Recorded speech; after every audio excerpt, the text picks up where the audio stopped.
welcome Star Wars fans all across the galaxy. This is Uneducated Star Wars Talk, brought to you by the Uneducated Network. I'm your host, Chris Lambert, and thanks for making me a part of your day. Now, today we're going to talk a little bit about Battlefront 2, and it's been a little over 5 months since the game got released. Some stuff changed, some stuff stayed the same, but today we're going to talk about it and see how we'll see how I feel about it 5 months later.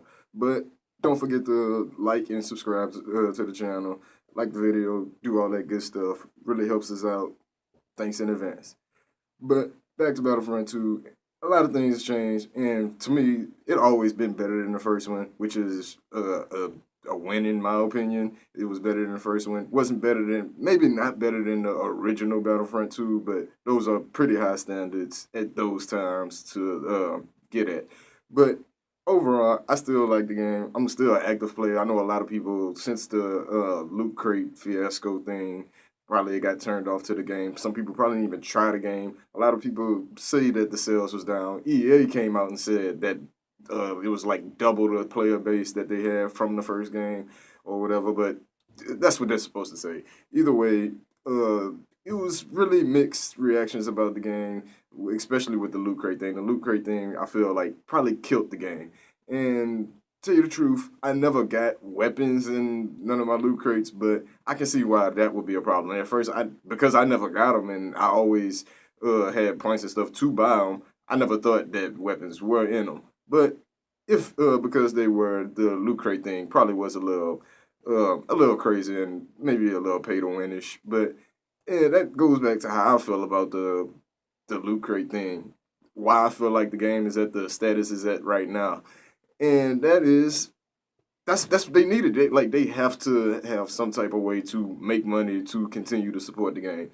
We wanted free DLC and all that, but we don't want to not we, but because I don't mind it because I don't have to pay for the Loot Crates or anything because I feel like I'm a good enough player to where I don't need to buy the extra star cards and everything. But they went along, changed that. They got rid of the Loot Crates for a little while. They ended up bringing them back with just cosmetics, and that's what really everybody wanted. That was everybody's gripe, that they should just be cosmetics. And I'm like, to me, it don't even really matter. It's your money to spend.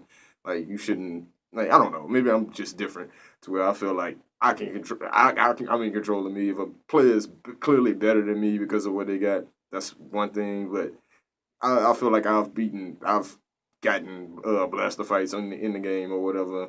Seen somebody decked out with all purple star cards, and I got what, maybe one or two in blue and one purple. But you know what I'm saying? I still end up taking them out. But that's how I feel. I think it's more players with slightly less skill probably complaining about the Loot Crates and stuff that maybe they don't have the money. And in a way, people have a point. People have a point. I never want to just throw out how anybody feels about anything. You gotta be what's the word I'm looking for? You gotta take heed to how people feel, basically.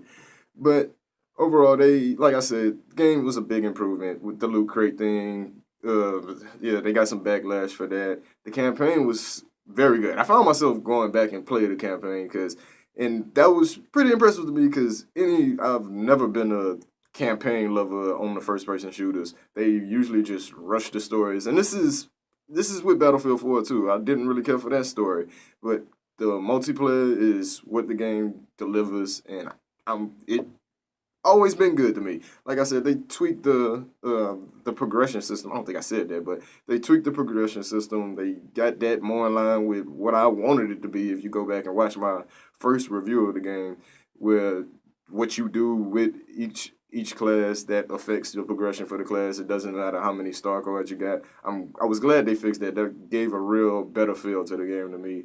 And they say this is coming from EA that update trying to get that fixed took a lot of their time and all that. And I'm not too interested in hearing the behind the scenes stuff, but I'm just glad because they went on a run for a while. I think it was damn near like a month to where EA or nobody working on the game wasn't saying nothing. And I know they might have been on vacation. I don't really know. I don't know if game developers going on spring break or whatever, but it was for a while. We didn't hear nothing. We got the first season in December along with the Last Jedi. I was about to go the first Jedi, the Last Jedi, and to me that season was It was okay. I like the crate scene. Not the crate scene. The crate map is the map is one of my favorites because it got a little section in the part of the map for every class.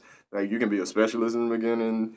If you want in the beginning, you can do the assault with the Vanguard, running up and down the trenches. I think that worked a little bit for me, but the map is gorgeous and it works for every class, even in the blast mode. But to tell you the truth, it was a bit underwhelming. Not John Boyega, but we got Finn and Captain Phasma as heroes. And to tell you the truth, I kind of feel like they maybe should have been in the game in the beginning. We should have got some different heroes. Haven't really thought about who else I would really want. But oh yeah, we also got Tali Ali from in the A wing, and that was really it with the Last Jedi. We wasn't too focused on it, and I kind of made me feel some type of way about the seasons. Like yeah, the playing that map and getting a couple extra heroes, that was fun in like that first week or two, but it didn't really hold me. Like I really want a couple more maps at a time.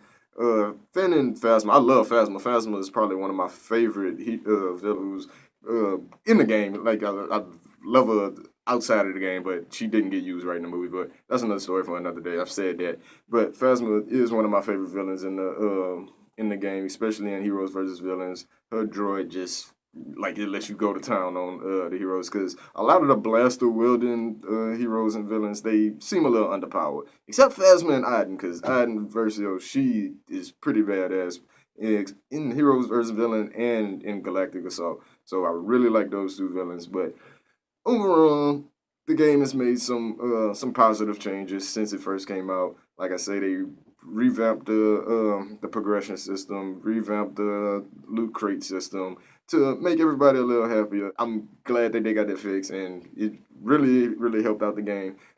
Only thing is now they are still kind of moving slow with the announcements. We still don't know what season two is gonna be, even though it's seeming like it's gonna be a Han Solo. It's gonna be a season on the Han Solo movie, Solo. I still do not want to say that name. I'm sorry, I don't like that name, but it's probably gonna be about Solo. Seeing that they always say that the seasons will be tied into movies, series, anything. We all been waiting for that Clone Wars season. Bernie on the internet told me that Clone Wars will be 10 years and 10 years old in October from the first day it started. So maybe they waiting on that anniversary month to hit that Clone Wars DLC. I will be super excited for that because Clone Wars that's one of my favorite eras in Star Wars, and they can play with a lot of stuff up in there. The Clone Wars is for the picking and choosing. Going back to the story, like I said, I really enjoyed the base campaign. The couple missions, I think it was like two or three missions they added along with the Last Jedi DLC. They added some missions, and those were okay. I really love the hype that everybody had that when we thought Aiden and I think it was Del Miko, the other Inferno squad member, when we thought they were Rey's parents. I really liked that little moment in time where we all thought that, and then turns out we were wrong. Once the DLC dropped, though that was a real fun moment because we all thought, not we all, I can't speak for everybody, but I thought maybe they were gonna play with that, and I really would have liked it. That I really would have liked them tying Battlefront into the movies and just having that cohesion as a story. If that's a word, but I think I used it right. But that was real fun. Overall, it ended up not being they end up not being Rey's parents, but we got to play a couple missions with her daughter, and those were really some forgettable missions. All I can truly remember is that they brung the Dreadnought in at the end, and we was trying to learn some stuff, getting intel on the Dreadnought for the Resistance. That's all I really remember. Those missions wasn't too memorable. I still have fun with the campaign. I've ran back through it maybe twice since I initially finished it, and it's pretty good. It's pretty good. I'm not gonna. It's not a great story, but you really can't look to them to be great big drama stories within the video game. Got to get straight to the point, but the multiplayer is still there. Did a great job revamping things, and that's pretty much it. This is 5 months later with Battlefront 2, and it's pretty good right now. Like I said, if they can just work on announcing things faster and getting a couple of things. Oh, I forgot to mention the two new modes they added. that was limited time modes. The Ewok Hunt mode was clearly way more superior than the Jump Pack Cargo mode, which that was alright. I had fun with it for a little bit, but it got a little tiresome because the rounds were so long and it get drug out so long. But yeah, when we had those quick rounds, when you was on a good team or playing with a friend or whatever, those were real fun. It's just when those rounds drag out so long that it just got tiresome. But Ewok Hunt, I really love that mode. They took it off sometime this week. I was pretty upset because I really liked that mode.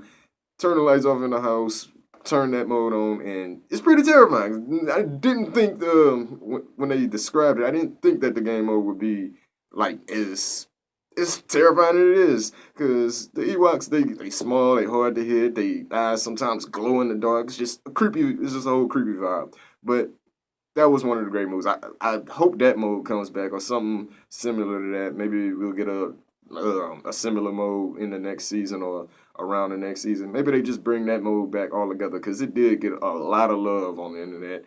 That was one of the better modes that Battlefront 2 or Battle 1 has had.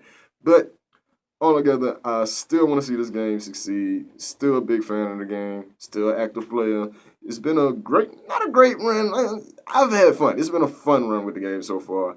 And like I say, hopefully in these next months, we can get more support. We can get more frequent announcements, get more updates, have them fix the little bugs and glitches a little quicker and stuff like that, and just have a better communication line between the developers and the fan base. But let's not ask them for too much, because you know the big like I said earlier, the big thing with the loot crates and stuff. That was a stretch where Dice or EA wasn't making no money off this game, and maybe people with all the bad mouth about the loot crates and stuff, I'm sure that drove some people away from the game. So, that bad word of mouth played a big part, and that's what I think. I think that bad word of mouth and probably led to maybe some bad sales was not the sales that they thought they was, and once they had to take down the loot crates and stuff and